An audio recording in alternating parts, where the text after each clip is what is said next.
Hello everyone, ఈ వీడియోలో మనం స్ట్రక్చర్డ్ క్వరీ లాంగ్వేజ్లో కమెంట్స్ని ఎలా ఇండికేట్ చేస్తాము దాని గురించి తెలుసుకుందాం.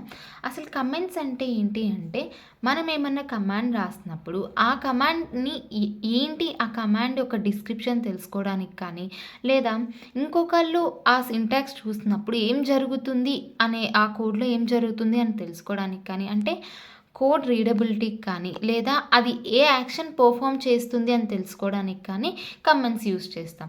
సో ఇది వచ్చేసరికి మనకి ఎస్క్యూఎల్ స్టేట్మెంట్స్ని ఎస్క్యూఎల్ స్టేట్మెంట్స్ యొక్క ఎగ్జిక్యూషన్ని ప్రివెంట్ చేస్తుంది. సో మనం ఈ కమెంట్స్ అనేది ఎగ్జిక్యూట్ అవ్వవు, జస్ట్ మనకి రీడబిలిటీ కోసమే.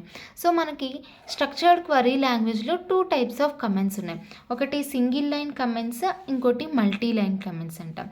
సింగిల్ లైన్ కమెంట్స్ అంటే ఇవి ఇలా ఈ 2 సింబల్స్తో స్టార్ట్ అయ్యి ఇక్కడ సింగిల్ లైన్లోనే మనం టెక్స్ట్ రాసుకుంటాం. సో ఇలా రాసినప్పుడు ఈ స్టేట్మెంట్ అనేది ఎగ్జిక్యూట్ అవ్వదు. ఫర్ ఎగ్జాంపుల్, ఇక్కడ నాకు ఒక టేబుల్ ఉంది, స్టూడెంట్ అనే టేబుల్ ఉంది.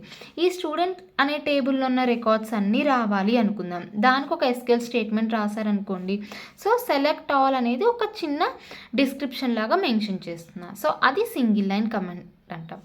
లేదు, మల్టీ లైన్ కమెంట్స్ అంటే ఏంటి అంటే, మల్టిపుల్ లైన్స్లో ఆ టెక్స్ట్ రావడానికి మల్టీ లైన్ కమెంట్స్ అంటాం. ఫర్ ఎగ్జాంపుల్, సో ఇది వచ్చేసరికి ఇలా స్టార్టింగ్ ఫస్ట్ లైన్లో ఈ సింబల్తో స్టార్ట్ అయ్యి ఈ సింబల్తో ఎండ్ అవుతుంది. సో ఇలా ఈ మధ్యలో మనం ఎన్ని లైన్స్ అన్న డిస్క్రిప్షన్ రాసుకోవచ్చు. ఇది మల్టీ లైన్ కమెంట్ అంటాం. For example, selecting all the records from the student. So multiple lines మనం కమెంట్ రాస్తున్నాం.